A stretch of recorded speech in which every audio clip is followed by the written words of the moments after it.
Bismillahirrahmanirrahim. Assalamualaikum warahmatullahi wabarakatuh. Pada hari ini saya coba menyampaikan materi pertemuan ketiga ya untuk mata kuliah cloud computing. Pada pertemuan 3 kita akan membahas tentang topologi jaringan dan perangkat lunak cloud computing ya. Kita ketahui mungkin sempat saya singgung, jika kita memiliki sebuah aplikasi atau sebuah program tanpa adanya jaringan komputer tidak akan berjalan ya. Sebaliknya, kita hanya punya jaringan komputer tapi tidak memiliki aplikasi atau program, jaringan komputer itu tidak akan bisa digunakan juga. Jadi ada aplikasi, ada jaringannya gitu ya, seperti web lah gitu ya. Ketika kita membuat aplikasi berbasis web, jalannya di web, berarti harus ada jaringannya ya, entah internet atau mau jalan di lokal area saja, nah itu perlu ya.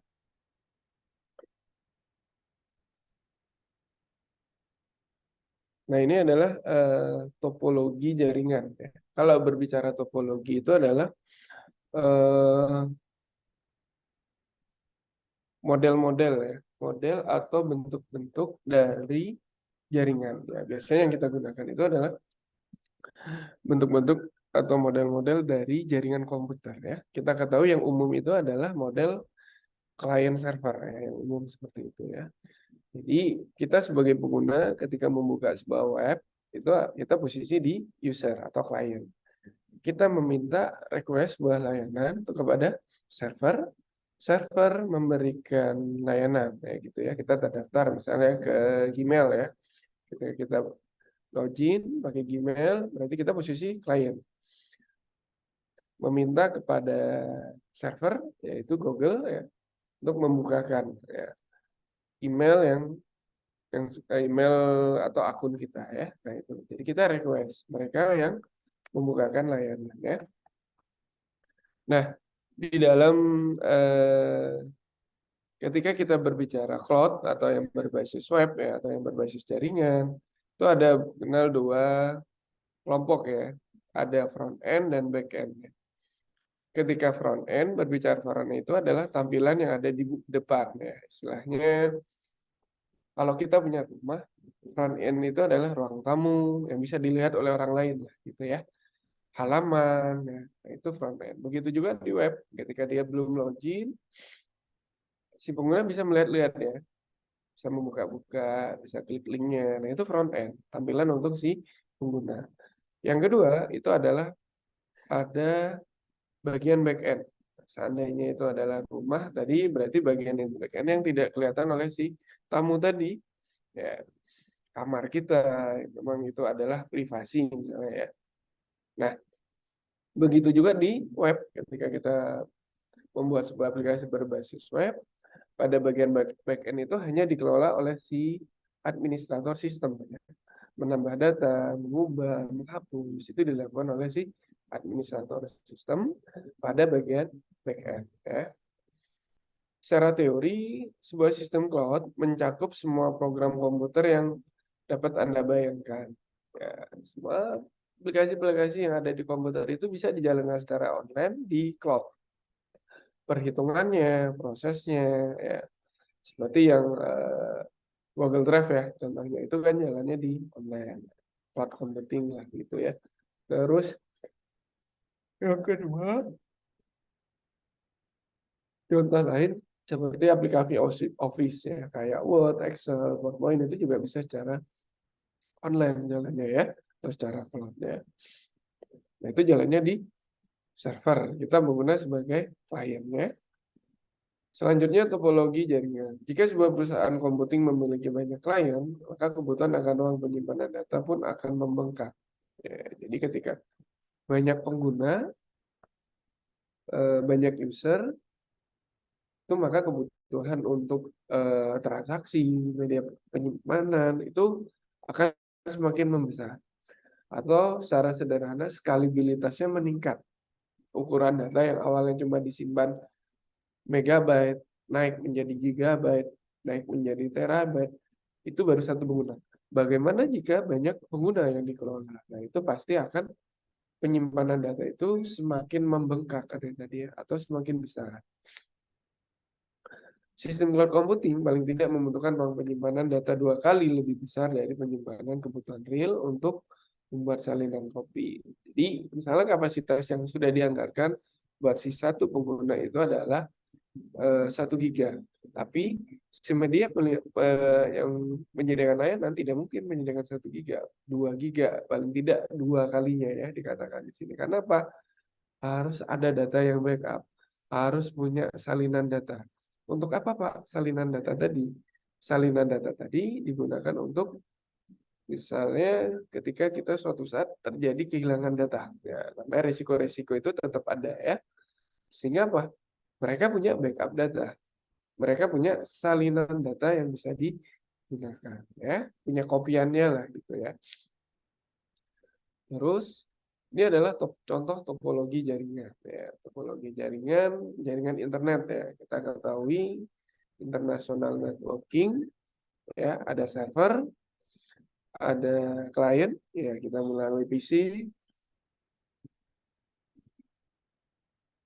Kalau kita melalui laptop, tentunya yang lain itu tidak hanya satu nanti ya, bisa 1, 2, 3, 4 dan seterusnya. Ada N lah, ada N klien.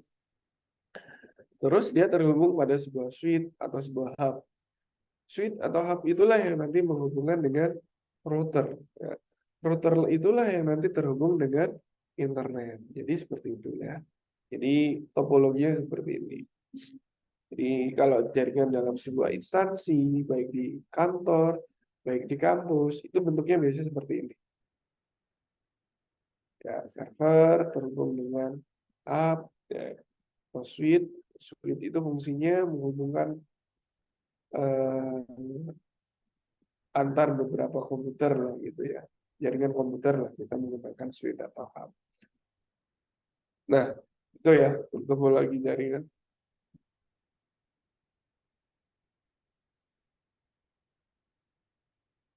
Yang pertama adalah distribusi beban komputasi awal. Jadi dengan adanya cloud, sebuah tugas, sebuah task itu akan didistribusikan atau dibagi-bagikan. Ya. Jadi tidak dikerjakan oleh satu komputer. Ya.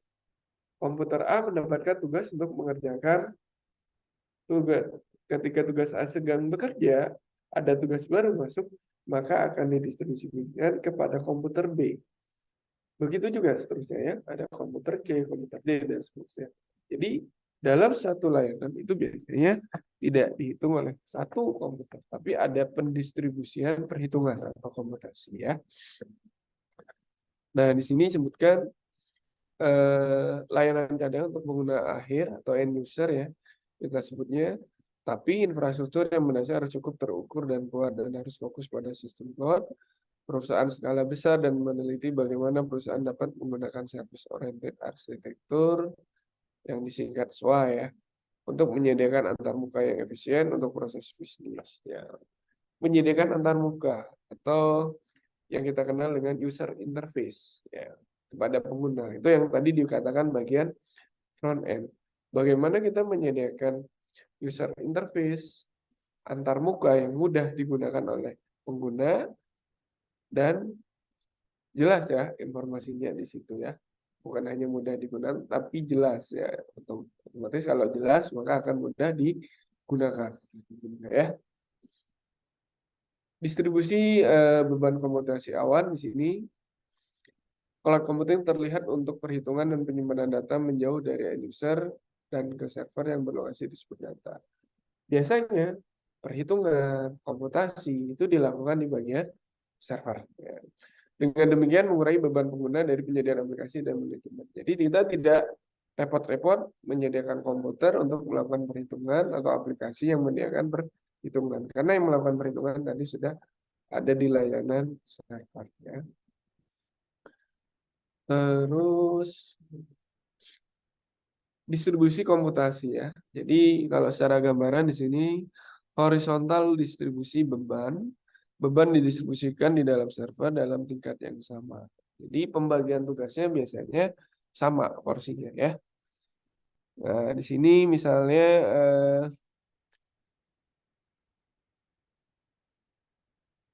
posisi kita, klien, merequest atau meminta, terus ya data-data tadi tersimpan di mana? Di database server. Ya. Database server melakukan analisa atau analitik server ya, seperti itu. Jadi tugas-tugas tadi didistribusikan, misalnya 1, 2, 3, 4, 5. Jadi didistribusikan, tidak hanya dikerjakan oleh satu komputer ya.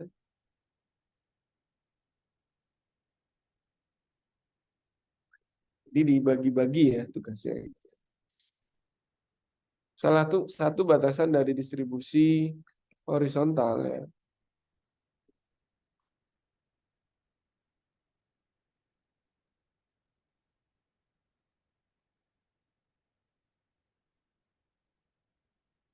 Salah satu batasan dari distribusi beban horizontal adalah bahwa beban tidak dapat didistribusikan lebih lanjut ketika semua server dalam tingkatan tertentu mengambil hasil dari kesalahan konfigurasi. Nah, ini kekurangan ya, atau kelemahan gitu ya.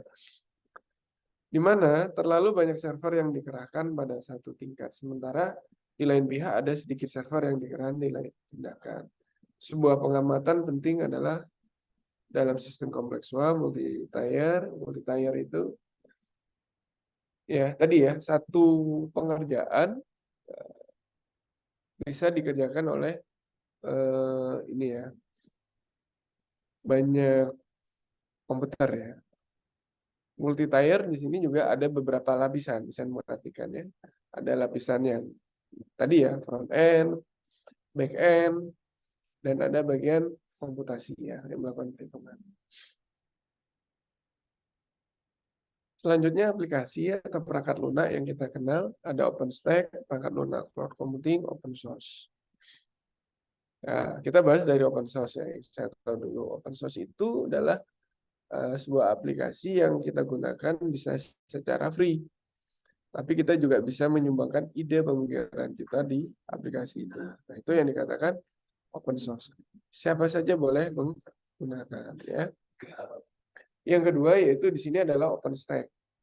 OpenStack merupakan open source cloud computing software untuk membangun infrastruktur cloud yang reliable di mana baru saja dipublikasikan beberapa hari lalu yaitu pada tanggal.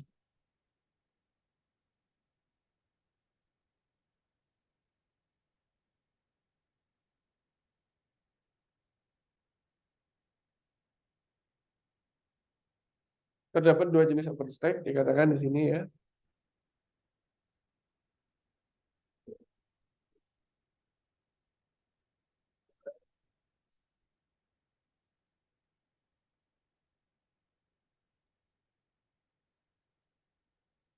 Ya, OpenStack.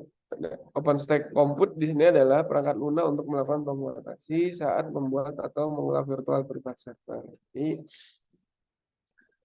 OpenStack Storage di sini adalah perangkat lunak untuk membuat objek storage yang bersifat scalable serta redundant dengan menggunakan cluster untuk penyimpanan data dalam ukuran terabyte atau bahkan petabyte. Jadi ukurannya besar ya. Scalable ini ukuran data makin hari makin besar ya. Serta scalable serta redundant. Jadi redundant ini adalah pengulangan ya.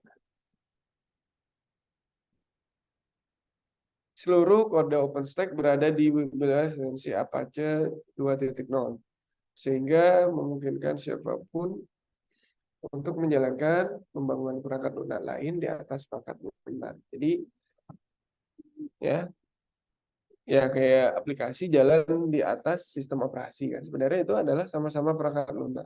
Cuma nanti kita bedakan.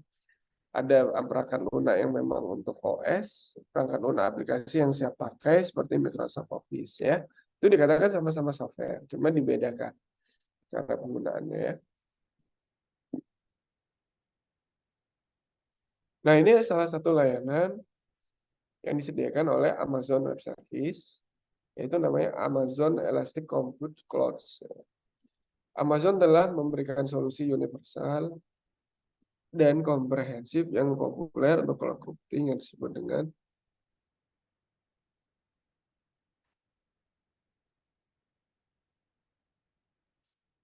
ya, ini adalah salah satu tampilannya.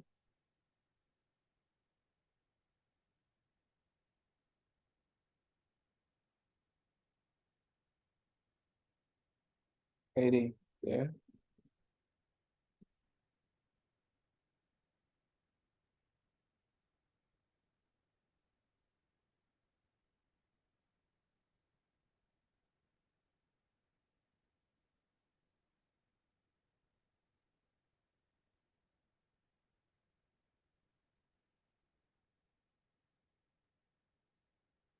Nah, ini solusi ini dirilis sebagai versi beta umum yang terbatas tetapi untuk saat ini terus tumbuh makin besar. Jadi kalau saya lihat eh, Amazon Elastic Compute Cloud itu adalah mereka menyediakan layanan misalnya ketika kita akan apa ya, menampilkan sebuah web atau kita membuat web yang nanti akan bisa diakses oleh orang lain, bisa dititipkan di ya. Nah, apa sih sebenarnya EC2 itu Amazon Elastic Compute Cloud ya, singkatannya dari itu Amazon Elastic Compute. EC2 menyediakan banyak fitur yang berguna, terus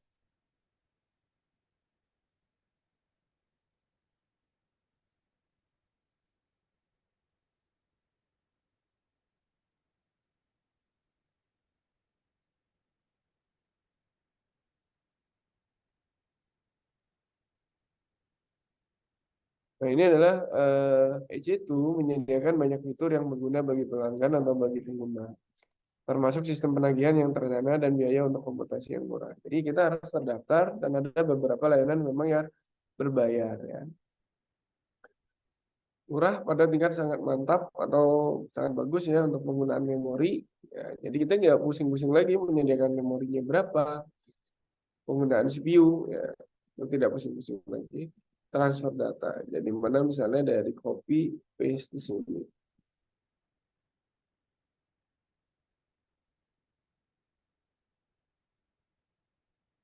Oke, terus selain Edge itu juga ada GoGrid ya. GoGrid memiliki karakteristik umum dengan Amazon di area service.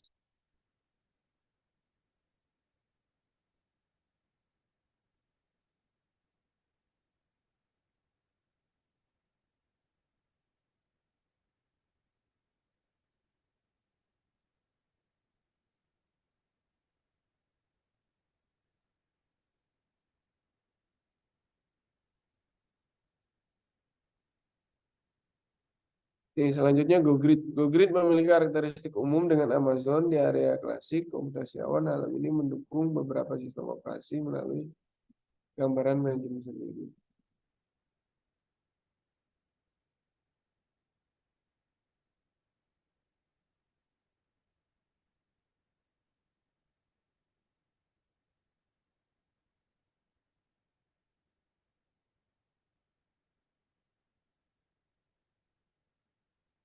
Oke, itu ya. Terus, jadi baik EC2 dan GoGrid, keduanya menyediakan fitur dasar dari umum dari cloud computing. Jadi kayak proses pengerjaan, proses perhitungan, itu bisa menggunakan EC2 dan GoGrid.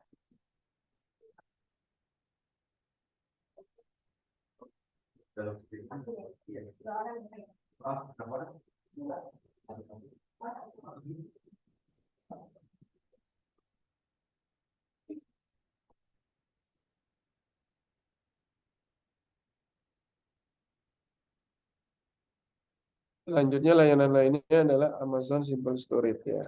Amazon Simple Storage Service. S3 kita sebutnya. Adalah layanan web penyimpanan online yang ditawarkan oleh Amazon. S3 dapat diakses pengguna melalui layanan.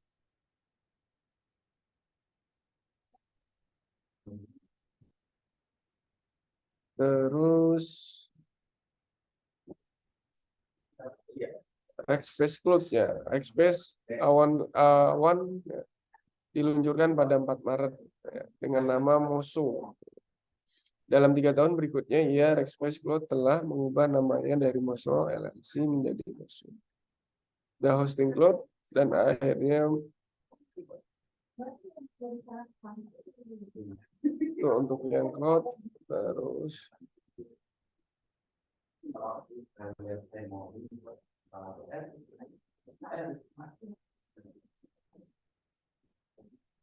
Terus perusahaan ini menyediakan layanan termasuk cloud server, cloud file, dan cloud site. Jadi servernya ditaruh di secara online ya. Upload, download gitu ya, ketika bekerja. Terus cloud file service adalah penyimpanan awan cloud yang menyediakan penyimpanan online yang tak terbatas. Nah, dia memiliki fasilitas itu perusahaan tadi ya disebutkan. Terus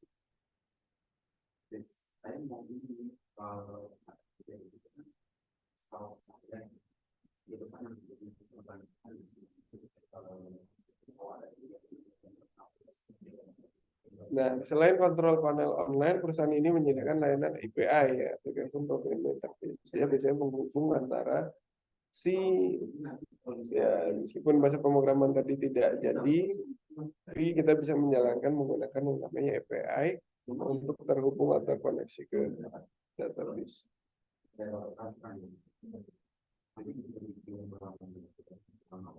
Nah, itu materi Anda pada hari ini. Harapan saya sih kalian bisa coba-coba juga kayak Rackspace, Amazon Simple Storage Service, S3 itu tadi ya, Amazon Simple Storage, GoGrid, ya, EC2 tadi ya. Terus, untuk tugasnya, untuk pertemuan 3 apakah ada tugas?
Saya cek RPM-nya dulu ya untuk tugas.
Nah, tugas ketiga kalian di sini adalah apa? Dikasih minggu ketiga, tugas kedua, laporan resume ya, membuat laporan resume tentang utility computing dan web service. Nah, ini tugas kalian ya. Tugas kedua itu bentuknya waktu pengerjaan 2 minggu dikumpulkan pada pertemuan kelima. Ya. Berarti saya buatkan dulu untuk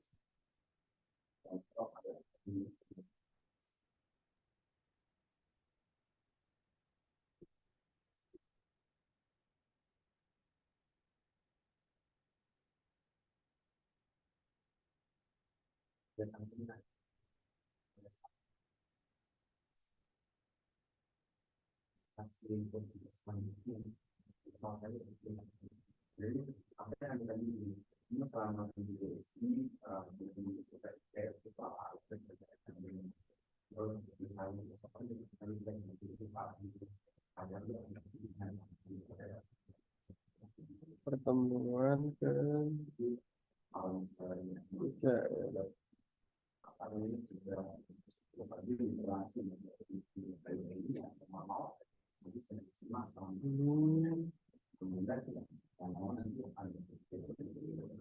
Tiga.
Oke, untuk tugas nanti sudah saya siapkan di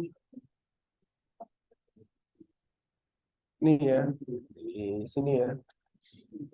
Silakan dikerjakan terakhir tanggal 16 Oktober ya. Ini ada tanggal ada tugas 2 yang sudah selesai ya. Ini yang kelihatan yang hijau ini yang mengerjakan. Yang merah ini tidak mengerjakan.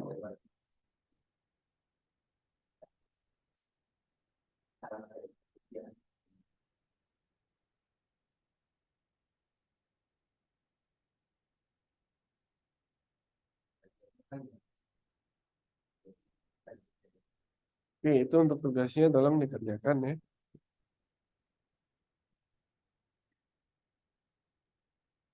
Oke, paling itu aja dulu dari saya untuk perkuliahan hari ini. Saya tutup untuk perkuliahan ini. Assalamualaikum warahmatullahi wabarakatuh.